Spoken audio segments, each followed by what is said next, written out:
तो हम पढ़ते हैं सिरोसिस के बारे में। सबसे पहले इसके अंदर आता है MELD स्कोर। तो इसके अंदर क्या क्या कंपोनेंट होता है इसके लिए याद रखना बेसिक।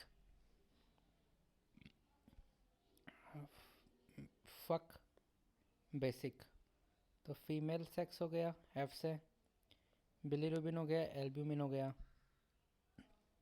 S से सोडियम हो गया, I से INR हो गया और C से क्रिएटिनिन हो गया। तो ये MELD स्कोर करते क्यों है? To prioritise patients awaiting liver transplant. बात करें चाइल्ड प्यू स्कोर की, तो इसके लिए हमको याद करना है निमोनिक कि प्योर बनाना शेक एट 11 कि 11 बजे क्या मिलेगा? प्योर बनाना शेक मिलेगा। Pure banana shake at 11।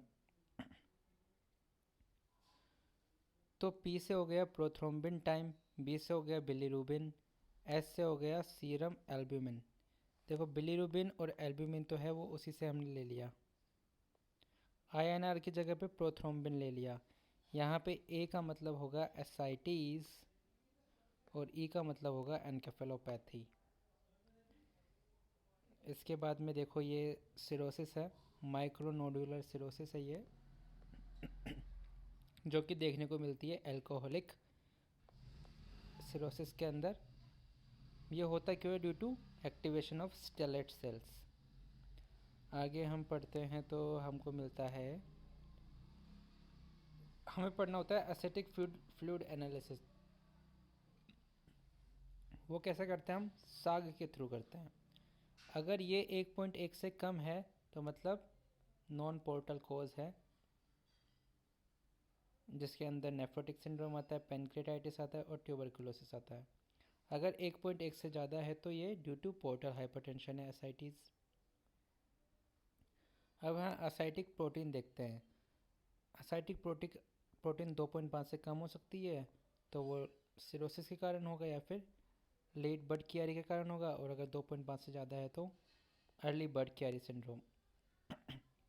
इसके अलावा जो फ्लूइड है वो ट्रांसुडेटिव है या एक्सुडेटिव है उसका भी पता लगा सकते हैं। एक्स से याद रखो एक्सेसिव प्रोटीन, एक्सेस। तो अगर टोटल प्रोटीन लेवल जो होता है इसके अंदर 3 ग्राम पर डेसीलीटर से ज़्यादा होता है, जबकि उसमें ट्रांसुडेटिव में कम होता है। अब हम बात करेंगे कॉम्प्लिकेशन ऑफ एसाइटीज़ की। तो उसके अंदर हम पढ़ते हैं सबसे पहले स्पॉन्टेनियस बैक्टीरियल पेरिटोनाइटिस। ये होता क्यों है? Due to infection of E coli. इसके अलावा एक और होता है सेकेंडरी बैक्टीरियल पेरिटोनाइटिस। तो दोनों में डिफरेंस कैसे पता करें? तो जो स्पॉन्टेनियस होता है उसके अंदर ग्लूकोज ज़्यादा होता है, मोर देन 50 मिलीग्राम पर डेसीलीटर होता है, जबकि इसके अंदर कम होता है। और इसके अंदर सिंगल पैथोजन होता है स्पॉन्टेनियस वाले के अंदर, सेकेंडरी के अंदर मल्टीपल पैथोजन्स होते हैं। ट्रीटमेंट की बात की जाए तो स्पॉन्टेनियस बैक्टीरियल पेरिटोनाइटिस का ट्रीटमेंट करते हैं हम with the help of 3rd generation cephalosporin. आगे बात करते हैं हम मॉडरेट एसाइटीज़ के ट्रीटमेंट की। तो सोडियम रेस्ट्रिक्शन सबसे पहली बात, sodium restriction to 2 gram per day, combination of diuretics. एक बात ध्यान रखना है कि जो सिरोटिक एसाइटीज़ है, मतलब एसाइटीज़ जो कि सिरोसिस के कारण डेवलप हुई है, उसके अंदर ड्रग ऑफ जो डायूरेटिक ऑफ चॉइस होता है वो होता है स्पायरोनोलैक्टोन। बात करें सीवियर एसाइटीज़ के ट्रीटमेंट की तो उसको हम लार्ज वॉल्यूम पैरासिंथेसिस के थ्रू करते हैं, जिसके अंदर up to 5 litre of fluid is taken out without causing any hypovolaemia. अगर 5 लीटर से ज़्यादा लिया जाए तो उसमें एल्ब्यूमिन का कुछ फ़र्क पड़ता है। एल्ब्यूमिन कोई हरकतें करता है, पता नहीं देते हैं या इसमें से निकलता है। अब बात करते हैं कॉजेज़ ऑफ सिरोसिस की। तो पहली बात तो chronic viral hepatitis, alcoholic liver disease कराता है, non alcoholic fatty liver disease कराता है, हेमाक्रोमेटोसिस और विल्सन डिजीज़ कराते हैं। आपका alpha 1 antitrypsin deficiency, auto immune hepatitis, इसके अलावा प्राइमरी स्क्लेरोसिंग कोलिंजाइटिस और प्राइमरी बिलियरी कोलिंजाइटिस। तो अब इनके बारे में पढ़ते हैं हम। सबसे पहले पढ़ते हैं हम NAFLD, non alcoholic fatty liver disease. ये क्या होता है? स्पेक्ट्रम ऑफ डिजीज़ होता है। जिसमें सबसे लीस्ट सीवियर होती है स्टीएटोसिस। अगर उसके अंदर इन्फ्लेमेशन हो जाती है तो वो कहलाती है स्टीएटो हेपेटाइटिस, जिसे नैश भी कहते हैं। फिर फाइब्रोसिस होती है और फिर सिरोसिस होती है। It results from fat deposition in the liver which is unrelated to alcohol or viral causes. ये मेनली किसके अंदर देखने को मिलता है? जिनको मेटाबॉलिक सिंड्रोम होता है। मेटाबॉलिक सिंड्रोम की 5 खासियत क्या क्या होती है? पहली खासियत होती है ओबेसिटी। हाइपरटेंशन के साथ डायबिटीज़ होता है। इसके अलावा हाइपर ट्राइग्लाइसरीडीमिया होता है और हाइपरलिपिडीमिया भी होता है। तो ये 5 है। इनमें से अगर 3 मौजूद है तो मेटाबॉलिक सिंड्रोम की डायग्नोसिस बना सकते हैं। अब देखो ये बात ध्यान रखनी है कि जो NAFLD होता है और एक एल्कोहलिक होता है।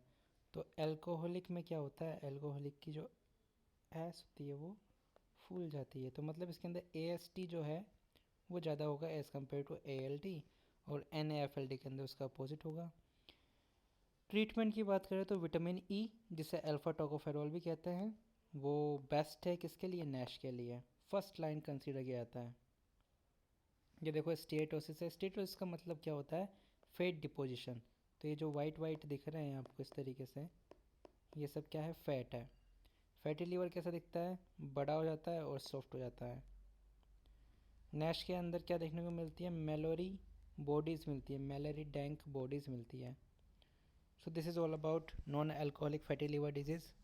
अब हम पढ़ेंगे प्राइमरी स्क्लेरोसिंग कोलेंजाइटिस। तो 2 बीमारियां होती है, एक होती है बिलियरी कोलेंजाइटिस और एक होती है स्क्लेरोसिंग कोलेंजाइटिस। तो इसकी शुरुआत करती है बिलियरी से। बिलियरी मतलब इसके अंदर सिर्फ इंट्रा हिपेटिक बाइल डक्ट जो होती है सिर्फ वही अफेक्ट होती है, जबकि स्क्लेरोसिंग वाले के अंदर इंट्रा और एक्स्ट्रा दोनों इफेक्ट होती है। ठीक है। स्क्लेरोसिंग के अंदर क्या है? PN का पॉजिटिव होता है। ये कुछ इस तरीके से दिखता है, देखो इंट्रा हिपेटिक और एक्स्ट्रा हिपेटिक दोनों अफेक्ट हो रही हैं। तो ये कैसा होता है? बीडेड अपीयरेंस देता है। इसके अलावा बायोप्सी की बात करें तो ऑनियन स्किन फाइब्रोसिस देखने को मिलती है। और क्या बचा? हाँ, ये PN का के साथ एसोसिएटेड होता है स्क्लेरोसिंग जो होता है वो। इसके अलावा ये जो स्क्लेरोसिज्म होता है ये कोलेंजियो कार्सिनोमा के साथ भी एसोसिएटेड होता है। ये एक इम्पोर्टेंट बात है। कोलेंजियो कार्सिनोमा कैंसर होता है।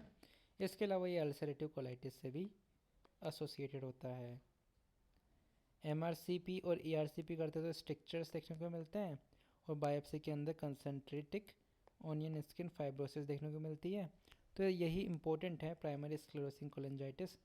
अब बात करते हैं अल्फा-1 एंटीट्रिप्सिन डेफिशिएंसी।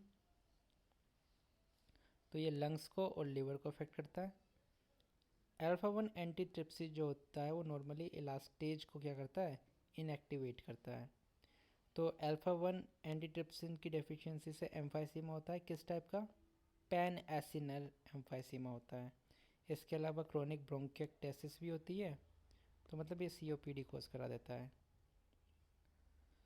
बात करें कौन सा जीन रेस्पॉन्सिबल होता है, तो सरपिना जीन होता है वो रेस्पॉन्सिबल होता है, जो कि क्रोमोसोम नंबर 14 पे पाया जाता है।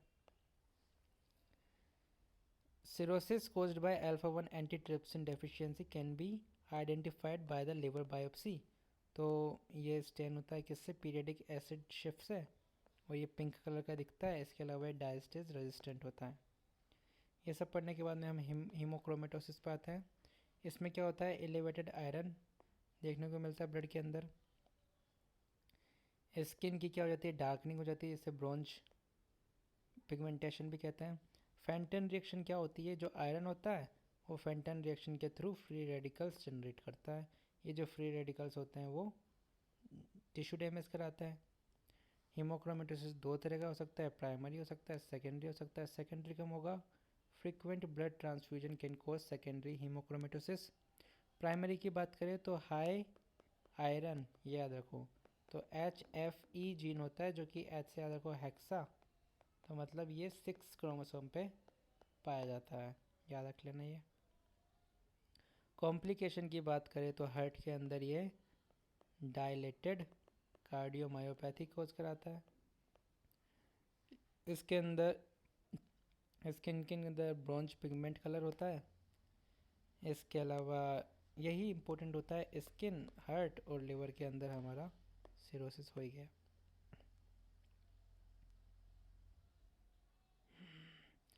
लिवर बायोप्सी की बात करें तो आयरन जो होता है वो प्रेशन ब्लू से स्टेन होता है और ब्लू कलर का दिखता है। ट्रीटमेंट की बात करें तो फ्लेबोटोमी कर सकते हैं या फिर डेफ्रोक्सामीन कर सकते हैं, जो कि डेफ्रोक्सामीन एक आयरन किलेटर होता है। It binds to urine and get excreted in the urine. Last but not least, copper excretion. देखो अगर ज़्यादा कॉपर हो जाता है तो उससे विल्सन डिजीज़ होती है।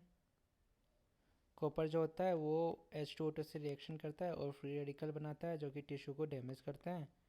अब नॉर्मली क्या होता है, ATP विल्सन ATP7B, ये तो याद रखना पड़ेगा। ATP7B जो होता है वो हेल्प करता है कॉपर को सेलुलर प्लाज्मिन से बाइंड करने के लिए। लेकिन विल्सन डिजीज़ में क्या होता है, इसके अंदर म्यूटेशन हो जाता है जिससे ये सब नहीं हो पाता है। अब विल्सन डिजीज़ की मैनिफेस्टेशन याद करें तो मूवमेंट डिसऑर्डर होता है क्योंकि बेसल गैंग्लिया को इफेक्ट करता है। डिमेंशिया हो जाता है क्योंकि सेरेब्रल कॉर्टेक्स को इफेक्ट करता है।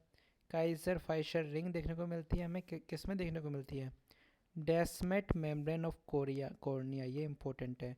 कहाँ मिलती है, डेस्मेट मेम्ब्रेन ऑफ कॉर्निया में देखने को मिलती है। लिवर के अंदर ये सिरोसिस कोज करवाता है। इसके अलावा कॉपर बढ़ा हुआ मिलता है लेकिन सेलुलोप्लाज्मिन जो होती है वो घटी हुई मिलती है, हमको ये ध्यान रखना पड़ेगा, सेलुलोप्लाज्मिन कम मात्रा में मिलती है। अब बात करते हैं ट्रीटमेंट की, तो ट्रीटमेंट डी कॉपरिंग थेरेपी देते हैं जिसके अंदर कॉपर किलेटर्स आ जाते हैं।